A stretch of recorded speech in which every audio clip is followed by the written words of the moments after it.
안녕하세요, 여러분. 벌써 11일차입니다. 11일차에 오늘은 구름 그리는 방법에 대해 함께 공부를 해보려고 하는데요. 지금 이 풍경 사진들을 먼저 한번 같이 살펴볼까요? 이렇게 수평 바닥이 있고 큰 구름들이 쭉 놓여진 형태입니다. 자세히 보시면 구름의 크기는 비슷하겠지만 여기가 크고 점점 안쪽을 향해 거리감이 생기는 게 보이죠? 이 아래에 있는 구름도 저희한테 가까울수록 더 크게 보이고 멀어질수록 굉장히 작아지는 형태로 이루어져 있죠. 이 아래 사진도 이쪽에 큰 나무 하나가 있고 아래의 공간을 향해서 구름의 형태들이 다 작아지고 있습니다. 이제 어떤 구름의 형태를 그릴 때 그냥 한 가지 똑같이 크기가 반복돼서 그리기보다는 구름이어도 거리감을 나타내면서 표현을 한다는 것을 먼저 기억을 해보면 좋을 것 같습니다. 그리고 이거는 간단하게 방금 말씀드린 걸 그림으로 나타낸 자료입니다. 한쪽을 향해서 점점점 멀어질수록 작아지고 있죠. 저희가 나중에는 원근법에 대해서도 조금 더 자세히 설명을 해드릴 건데요. 원근법이라는 건 말 그대로 가까울수록 저희가 크게 인지하고 멀어질수록 더 작게 바라보죠.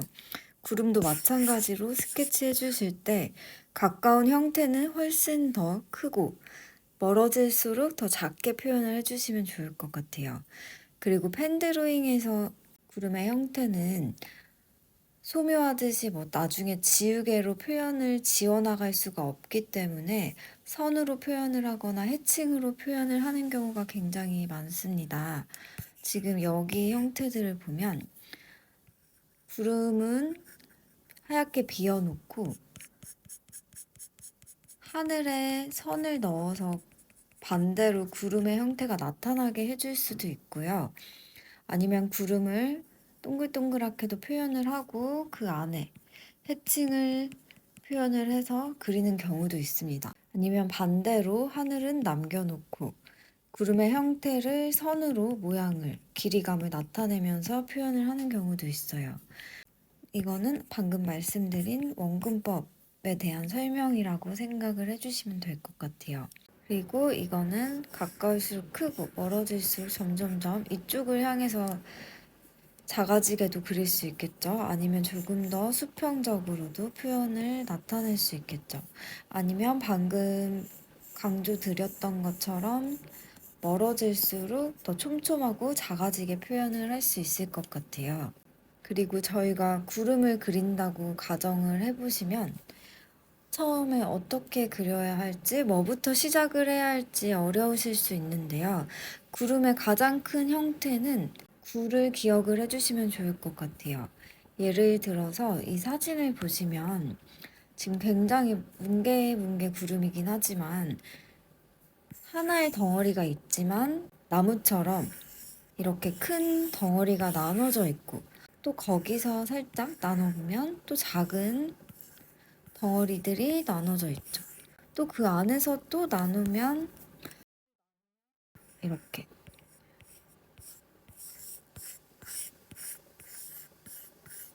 제가 조금 이해하기 쉽게 굉장히 동글동글한 구름의 사진을 가지고 왔는데요. 꼭 이렇게 모든 형태를 다 표현해 주실 필요는 없습니다. 조금 단순화시켜서 하셔도 되지만 가장 큰 덩어리는 구의 형태들이 모여있는 거라고 기억을 해주시면 좋을 것 같아요. 첫 시간쯤에 연습하셨던 구의 덩어리를 기억을 해보면 아래쪽 어둠이 생기고 튀어나온 부분들은 더 밝고 똑같은 게 아니라 빛을 어디서 받냐에 따라서 넘어가면서 튀어나왔다가 들어가면서 어둠의 흐름이 생기고 있죠. 아래도 보시면 먼저 크게 큰 덩어리들, 여기서 조금 더 나누시면 안쪽 덩어리,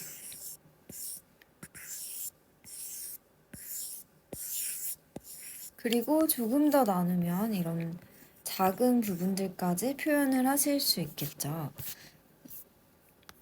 이런 식으로 큰 덩어리를 먼저 기억을 해주시면 좋을 것 같아요.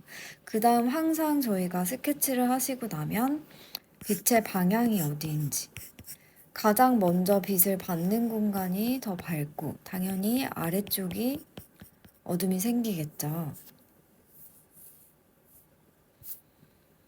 그래서 저희는 오늘 이 구름을 표현을 해보실 건데요. 처음부터 원근법이 너무 적용된 그림은 헷갈리시거나 조금 어려우실 수 있어서 정면의 형태로 바라보고 있는 구름을 그려볼 거예요. 그러면 이 구름을 종이에 옮기실 때도 방금 말씀드린 것처럼 큰 덩어리, 그 안에서 한 번 더 쪼개고 또 쪼개시고 작은 덩어리들로 더 쪼개나간다고 생각을 해주시면 될 것 같아요. 그 다음 아까 예시로 보여드린 것처럼 해칭을 이용해서 하늘을 표현을 하셔도 되고 남겨놓으셔도 되고, 이건 임의로 제가 보여드리기 위해서 그려놓은 건데요. 배경에 이렇게 선으로 표현을 하셔도 되고요. 비워 놓으셔도 되고 외곽의 형태만 그리셔도 되고, 아니면 조금 더 하실 수 있는 분들은 해칭으로 도형 그렸던 거 기억 조금 해주시면서 안쪽에 명암을 좀 더 반복해서 표현을 해주셔도 돼요. 지금 오른쪽 그림 같은 경우는 세로로 반복을 했는데 가로로 반복을 하셔도 되고 사선으로 하셔도 되고 조금 더 부드럽게 곡선을 이용을 해서 표현을 해주셔도 됩니다. 편안한 방법으로 하실 수 있는 만큼 한번 표현을 해보실게요. 다시 한번 간단하게 살펴보면요. 가장 기분의 형태부터 잡고 큰 원, 작은 원, 큰 원을 조합해서 구름의 형태를 조금 더 닮게 잡고요. 그리고 여기서 이해하기 쉽게 저는 뭉게구름으로 준비를 해드렸는데 사실 되게 흐릿흐릿한 안개일 수도 있고 끝에가 사라지는 듯한 새털구름일 수도 있어요. 그거에 따라서도 형태를 조금 다르게 표현을 해주셔야겠죠. 그리고 처음부터 강조드렸던 원근감도 적용을 해주세요. 크기를 조절하거나 가까울수록 크고 선명하게 표현하시고 먼 구름일수록 작고 흐릿하게 그려주시면 훨씬 더 그림 안에서 공간감이 나타날 수 있겠죠. 마찬가지로 선의 강약도 조절하셔서 가까울수록 진한 선, 멀어질수록 선을 약간 눕혀서 약한 선으로 표현을 해주시면 될 것 같아요. 그리고 해칭이나 선을 중첩해서 형태들을 조금 더 겹쳐 있어서 앞쪽 구름을 조금 더 뚜렷하게 입체감을 살리면서 그려주시면 훨씬 공간감이 나타날 것 같아요. 그 다음 스케치가 되셨으면 빛이 어디서 오는지 정해주시고 해칭을 표현을 해서 명암을 나타내 주시거나 아니면 저희 아기 때 했듯이 점을 찍듯이 해서 명암을 나타내 주셔도 상관없습니다. 그리고 나서 하늘과 구름 관계에서 하늘을 표현을 해주실 건지 아니면 비워놓을 것인지 조금 더 파악해서 나머지도 더 마무리 해주시면 될 것 같아요.